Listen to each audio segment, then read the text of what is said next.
तो पुतिन के सामने इस वक्त सबसे बड़ा चैलेंज क्राइमिया को बचाना है, क्योंकि खेरसोन के बाद पुतिन की फौज बहुत ही कंफ्यूज हो चुकी है और इसी वजह से पुतिन ने युद्ध में अपना ब्रह्मास्त्र उतारने का फैसला कर लिया है, जो कि 1 सेकंड में 3 किलोमीटर की रफ्तार से चलता है। इस रिपोर्ट में पुतिन के नए ब्रह्मास्त्र के बारे में बहुत चौंकाने वाली बातें हैं, जरूर देखिए।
यूक्रेन जंग के दौरान रूस के राष्ट्रपति व्लादिमीर पुतिन को जोर का झटका भी जरा जोर से ही लगा है।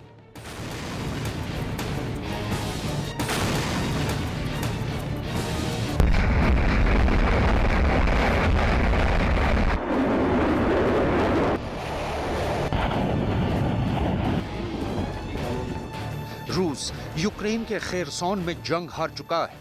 पूरी दुनिया यूक्रेन के खेरसोन फतह को जंग का एक टर्निंग पॉइंट मान रही है।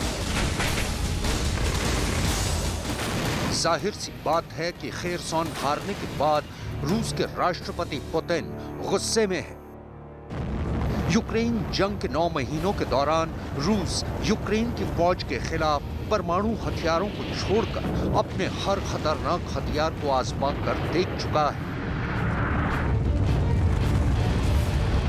बावजूद इसके रूस को अभी तक यूक्रेन में वो कामयाबी नहीं मिल पाई है जिसकी उम्मीद उसे थी।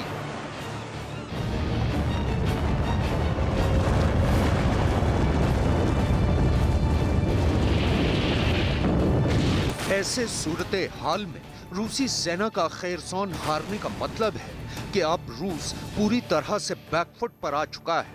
लिहाजा अब राष्ट्रपति पुतिन ने खेरसोन की हार का बदला लेने के लिए यूक्रेन जंग के दौरान अपने तरकश के आखिरी हथियार को आजमाने का फरमान सुना दिया है। इससे पहले हम आपको ये बताएं कि राष्ट्रपति पुतिन अपने किस हथियार से यूक्रेन पर आखिरी वार करने की तैयारी में है। उससे पहले आपको यहाँ ये बताना जरूरी है कि रूस को खेरसोन में मिली हार को आखिर क्यों इस जंग का टर्निंग पॉइंट माना जा रहा है। खेरसोन शहर में आती यूक्रेन सेना की गाड़ियां, खेरसोन के लोगों के साथ सेल्फी खिंचवाता यूक्रेन सेना का एक जवान, मोटरसाइकिल पर यूक्रेन के झंडे लगाकर शहर में घूमता एक नौजवान और खेरसोन को छोड़कर जाने के बाद रूसी हथियारों के जखीरे का निरीक्षण करते यूक्रेन की फौज के अधिकारी। ये वो तस्वीरें हैं जो इस हकीकत की तस्दीक कर रही हैं कि खेरसोन शहर को रूस की सेना छोड़कर जा चुकी है। दरअसल खेरसोन के ज्यादातर इलाके पर रूस ने यूक्रेन जंग के शुरुआती दौर में ही कब्जा कर लिया था। लिहाजा रूसी सेना के खेरसोन छोड़कर जाने के बाद शहर के लोगों के साथ साथ यूक्रेन के राष्ट्रपति व्लादिमीर ज़ेलेंस्की का भी जोश हाई है। राष्ट्रपति ज़ेलेंस्की के मुताबिक खेरसोन शहर को छोड़ने से पहले रूसी फौज ने शहर में जगह जगह लैंड माइन्स और बूबी ट्रैप्स बिछा दिए हैं। Станом на цей вечір силами оборони встановлено контроль більш ніж у 60 населених пунктах Херсонщини. Поліція розпочала стабілізаційні заходи. В самому ж Херсоні теж тривають стабілізаційні заходи. Всюди, на звільненій території, дуже багато роботи у наших вибухотехніків. Вже вилучено майже 2000 вибухонебезпечних предметів, мін, розтяжок, боєприпасів, які не розірвалися. Окупанти перед втечею з Херсону знищили всю критичну інфраструктуру. Зв'язок, постачання води, тепла, електрики.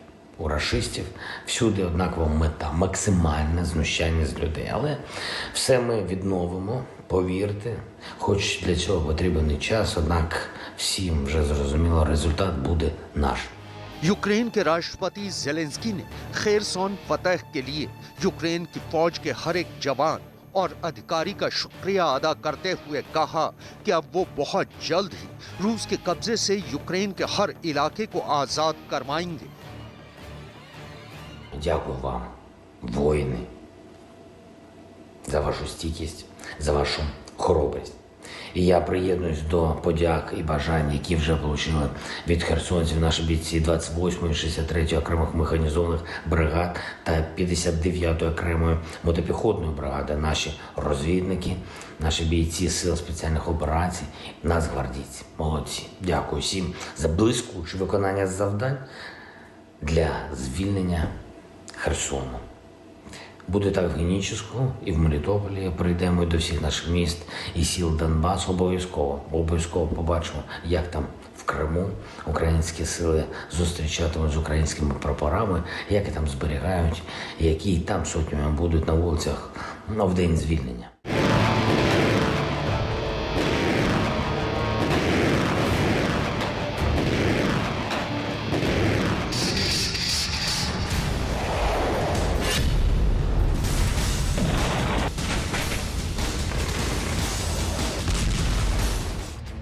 ये तो रही खेरसॉन फतह की कहानी। आइए अब आपको ये भी बताते हैं कि खेरसॉन की हार से रूस के राष्ट्रपति पुतिन कितने तिल मिलाए हुए हैं और उन्होंने खेरसॉन की हार का बदला लेने के लिए आखिर कौन सा नया प्लान बनाया है। इतना ही नहीं, हम आपको ये भी बताएंगे कि खेरसॉन की हार का बदला लेने के लिए राष्ट्रपति पुतिन अब मैदानी जंग में अपना कौन सा हथियार उतारने वाले हैं। इस हथियार के बारे में तफसील से बताने से पहले आइए हम आपको उसका एक वीडियो दिखाते हैं। रूस का दावा है कि उसकी हाइपरसोनिक क्रूज मिसाइल जिरकॉन 11 यानी कि 11,000 किलोमीटर प्रति घंटे की रफ्तार से उड़ान भर सकती है। इतना ही नहीं, जिरकॉन मिसाइल 1000 किलोमीटर दूर किसी भी टारगेट को ढूंढ